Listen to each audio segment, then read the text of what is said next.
लग्नाची बेडी या मालिकेमध्ये आपल्याला असा एक नवीन ट्विस्ट बघायला मिळणार आहे की राघवने कृष्णाला म्हणजेच सिंधूला घरी आणलेले असते आणि हे मात्र मधूला माहिती नसते.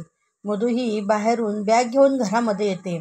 घरामध्ये पूर्ण अंधार असतं आणि त्याच वेळेस ती डोअरबेल वाजवून कृष्णा दार उघडते, परंतु अंधार असल्यामुळे तिला कोण आहे हे दिसत नाही. तेव्हा मधू ही म्हणते की रेश्मा, घरात एवढी अंधार का आहे ग, लाईट का नाही? आणि त्यानंतर ती कृष्णा मधूकडे पाठ वळून बघू लागते. मधूने कृष्णाला बघताच बरोबर तिला असं वाटतं की ही सिंधू आहे. तेव्हा ती अगदी आश्चर्यचकित होऊन तिच्याकडे बघू लागते.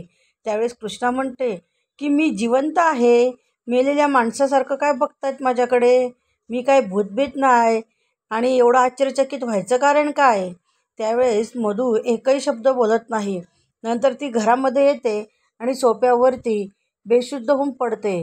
तेव्हा कृष्णा म्हणते की कृष्णाशी नाद करायचा नाही. कृष्णाशी युक्ती केली तर कृष्णा धडकाला वेळ लावत नाहीत. आता बघूयात की मधू आता ही कृष्णा आहे का सिंधू आहे याचा तपास करणार आणि कृष्णा म्हणजे सिंधू ही मधूचं सगळं सत्य हे घरातील लोकांसमोर कृष्णा बनून सर्वांना सांगणार आणि सावीला कुठे ठेवलं आहे याचा सुद्धा ती तपास करणार.